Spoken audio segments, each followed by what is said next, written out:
Welcome back, club members. It gives us great pleasure in presenting our new edition this month, which is the influence of music in champagne production. Now, we've been super excited to bring this to you because we've been thinking about it for quite some time. It's a fascinating topic. And you might be thinking that this is a little bit out there and is this just, you know, sort of a harebrained theory? It's not.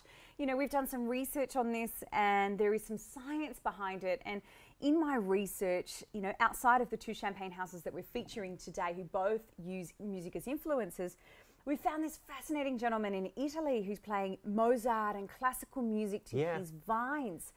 And what he found was that his vines were more robust, they were bigger, they were growing towards the speakers, and that the vines that were closest to the speakers and closest to the sound had less pesticides and disease. How about that? So less illness. I thought immediately, this is all nonsense. How can this possibly work? But there is actual real thought behind it. There's a science to it. And this gentleman in Italy, fascinating. So Bose speaker company heard about this crazy Italian man and decided that they would sponsor him with a little bit of money for a researcher, and also put 74 speakers within the vineyards. And they did find that there was benefit to the way that the vines were growing, which were closer to the speakers. And it's really interesting, this correlation between music and the proteins in the wines. They say that plants are more sensitive than even us as humans. That's amazing. And animals. Yeah. And that, you know, there's a resonance between the hertz of the sound. So between 100 and 400 hertz, there's a resonance between the plant and the music. So this is fascinating. Which is probably what you're looking for more so when you get deaf in older age. Resonance with sound, your bass lines. Stop it. But we've picked two really amazing producers and we're going to present them to you today. So the first house that we're featuring is Michel Loriot, and the cuvée line is called Apollonis. Yes. And Michel Loriot is located in the town of Festini, which is in the Valley de la Marne. So they're famed for their Pinot Meunier. Pinot Meunier dominant, that's right, yeah. And that beautiful amphitheatre of grapes. Yeah, it's fantastic. And they've got 7 hectares of vines. They're the 10th generation of family. All the previous family generations were actually musicians, was that right? Yeah, so we've got a family dating back to 1675, so really long history in the Champagne region. But I think at least the last 3 generations were all super passionate about music. And I understand that Michel, who's the current winemaker at the house, it was his grandfather who played in the local band at Festini, very, very sweet, and as did his father. So they've got this very strong connection with music, but also very, very talented winemakers within the family.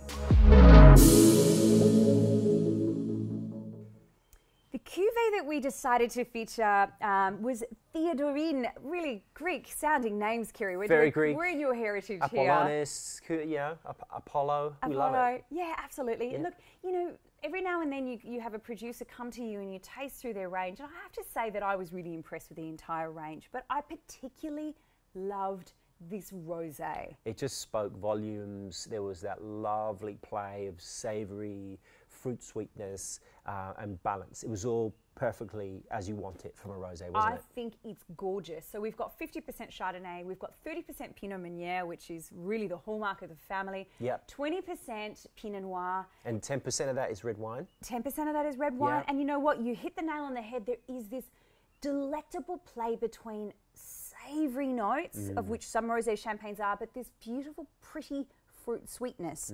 And I just thought it was oh so delicious. You know, there was cherry, there's strawberry, there's hints of vanilla. It's really gorgeous. So this is a perfect wine for any occasion, whether you're serving it as an aperitif or whether you're actually sitting down for a meal. This is a spectacular wine. And what these guys actually do is play music in the vineyard, and they're also playing music in the cellars, and they feel that it enhances the resistance of the vines and improves the quality of the wines. And gosh, I think they've got something right somewhere. The wines look sensational. They do. They look great. Our second producer for this month is JM Seleque. The JM, of course, standing for Jean-Marc Seleque.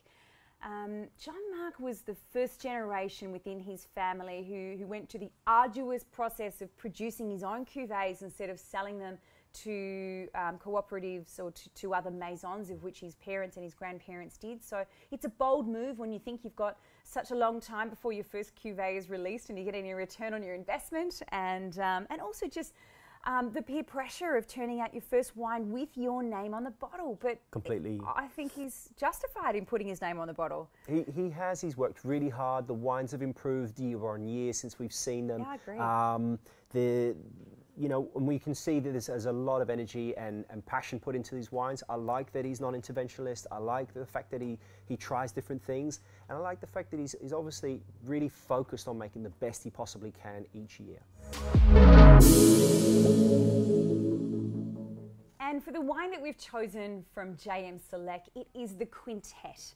And I really love this wine. The Quintette referencing, of course, 5, and he's referring to 5 parcels of land, 5 discrete parcels of land that have their own character. He gives them his own. Yeah, just like 5 names. different singers or 5 different musicians, and all coming together to compose and make one orchestra. So we refer to this as a ludi in the champagne industry. So 5 ludi. A ludi is a single parcel. It's cut separately, pressed, fermented, and turned into a base wine, and it's got its own character.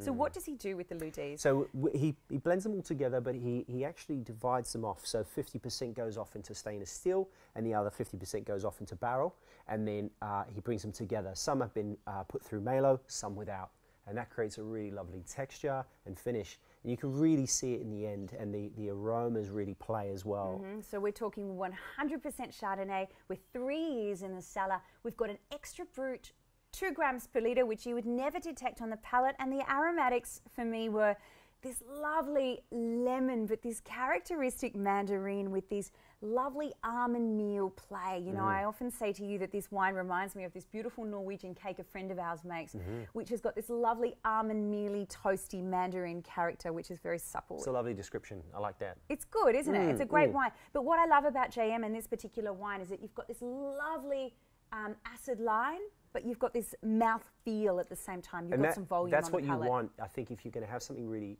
interesting like this, you want that freshness and that linearity of the acid and the chalkiness, but also some richness and some play for the mouth. Yeah, I think JM really deserves to have his name on the bottle with this wine. It's fantastic.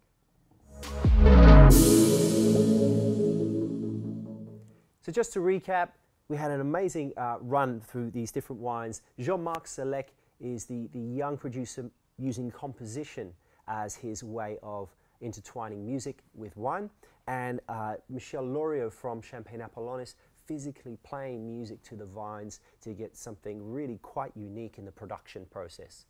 It's been a huge pleasure for me, Carla. Thank you. I've loved this topic. I think the wines are both interesting but also brilliant in their own right.